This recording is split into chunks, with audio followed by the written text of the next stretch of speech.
Xabar berganimizdek, O'zbekiston Respublikasi Prezidenti Shavkat Mirziyoyev kecha Yangi Toshkent qurilishining birinchi bosqichi doirasida amalga oshirilayotgan ishlar bilan tanishdi.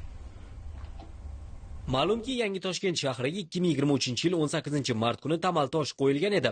Shu munosabat bilan o'tgan marosimda davlatimiz rahbari u yashil shahar bo'lishini aytgan edi. Bu havo va suv tozaligi, muqobil energiya manbalari, daraxtzorlar ko'pligi kabi maqsadlarni o'z ichiga oladi. Toshkentning yashil belbog'i loyihasi shu yerdan boshlanadi.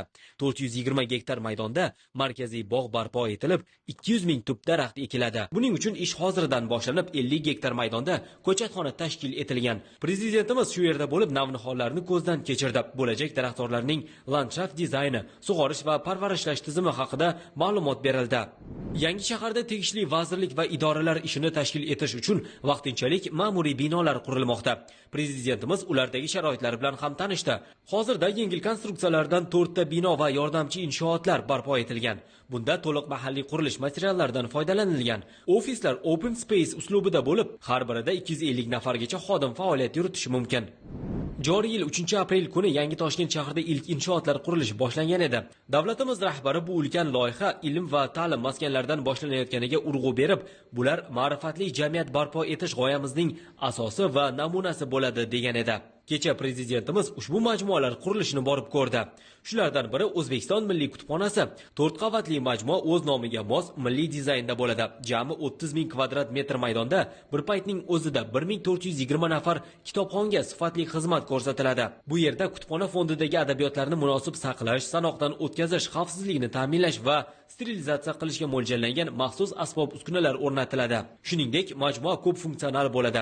Zamonaviy kutubxonada xodimlar ham shunga munosib bo'lishi, ilg'or axborot texnologiyalari va xizmatlarini yaxshi bilishi kerakligi ta'kidlandi. Shu bois O'zbekiston Milliy universiteti va boshqa o'quv yurtlarida kutubxonachilar tayyorlash sifatini oshirish vazifasi qo'yildi. Mamlakatimizning 14 ta shahrida kutubxona filiallarini tashkil etib, hududlardagi aholining ham kitob o'qishiga qulaylik yaratish bo'yicha ko'rsatmalar berildi. Shaharda Toshkent davlat pedagogika universiteti hamda Yangi O'zbekiston universiteti uchun zamonaviy majmualar ham bunyod etilmoqda. Prezidentimiz ularning qurilish jarayonini ko'zdan kechirdi. Universitet uchun 40 gektarlik maydonda 20 ming talabaga mo'ljallangan o'quv binolari quriladi. Shuningdek, 5 ming o'rinli yotoqxona, 300 o'rinli bog'cha, 616 o'rinli maktab, 588 o'rinli akademik litsey, sport va madaniyat saroylari, amfiteatr va boshqa inshootlarni o'z ichiga oladi. Bir so'z bilan aytganda, yuqori reytingli xorijiy oliy ta'lim muassasalari tajribasi asosida bog'cha, maktab, universitet yaxlitligidagi innovatsion pedagogik klaster tashkil etiladi. Davlatimiz rahbari tashabbusi bilan tashkil etilgan Yangi O'zbekiston universiteti oliy ta'lim tizimida yangi daraja bo'ldi. Uning o'quv dasturlari dunyo reytingida yuqori o'rinda turuvchi universitetlar professor o'qituvchilarini jalb qilgan holda Germaniya standartlari asosida ishlab chiqilgan. Bu yerda o'qish istagida bo'lgan yoshlar soni yildan yilga ortmoqda. Bugungi kunda muassasada 1000 nafardan ortiq talaba ta'lim olmoqda. Universitet uchun yangi majmua qurilishi 3 bosqichda olib boriladi. Dastlab o'quv binolari va rektorat bunyod etilishi ko'zda tutilgan. Yakunda 10 ming nafar talabani qamrab oladigan 5 ta fakultet, bir vaqtning o'zida 8 ming nafar talabaga xizmat ko'rsatadigan rektorat binosi qad ko'taradi. Kutubxona, muzey, ko'rgazma zali, multimedia xonasi, sport majmuasi, suzish havzasi tashkil etiladi. Shuningdek, o'qituvchilar uchun 286 o'rinli turar joy, talabalar uchun 2000 o'rinli yotoqxona qurilishi rejalashtirilgan. Davlatimiz rahbari bu majmualarning kelgusidagi ahamiyatiga to'xtalib, o'quv jarayonini oqilona tashkil etish muhimligini ta'kidladi. Bu ma'rifat maskanlari yoshlarimizga investitsiya. Ulardagi yo'nalishlar, dasturlar, ta'lim sifati va kasblarda yangi O'zbekistonimizdagi marralar mujassam bo'lishi kerak. Bugun bilim olayotgan yoshlar kelajakda mamlakatimizni oldinga boshlaydigan, muammolarni hal etadigan kalit, dedi prezident. Davlatimiz rahbari shuningdek, Yangi Toshkent shahrida transport infratuzilmasi va muhandislik tarmoqlari qurilishi bilan tanishdi. Ma'lumki, mazkur shahar 1 million aholi yashashiga mo'ljallangan. Infratuzilma shunga mos va uzoq muddatli bo'lishi kerak. Shaharda infratuzilma turmush va ekologiya mutanosib bo'ladi. Masalan, ekologik transport tizimi tashkil etiladi. Metro va elektrobuslar uyg'unlikda harakatlanadi.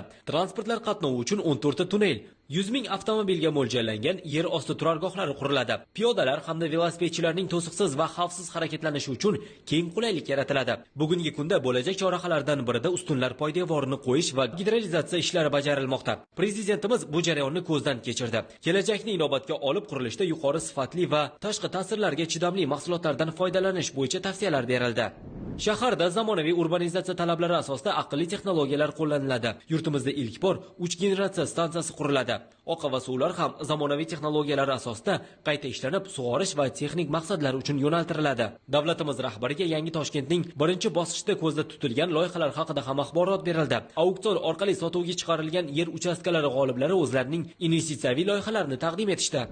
Shaharga ko'plab mahalliy va xorijiy investorlar qiziqish bildirmoqda. Xususan, birinchi bosqichda 490 million AQSh dollari qiymatidagi 11 ta ko'p funksiyali majmua, mehmonxona va restoranlar loyihalari boshlangan. Yangi yilda shaharning keyingi bosqichlari uchun yer uchastkalari bosqichma-bosqich taklif qilinadi. Har bir bosqichda yangi investitsion imkoniyatlar va loyihalar taqdim etiladi. Bu o'z navbatida nafaqat shaharni rivojlantirish, balki ko'plab yangi ish o'rinlari yaratish, mahalliy biznesni qo'llab-quvvatlashga ham xizmat qiladi. Umuman, kelajakda shaharda innovatsion texnologiyaga asoslangan yuqori daromadli 200 ming ish o'rni yaratiladi. Buning uchun yangi texnoparklar, IT park, ta'lim va tibbiyot klasterlari tashkil etiladi.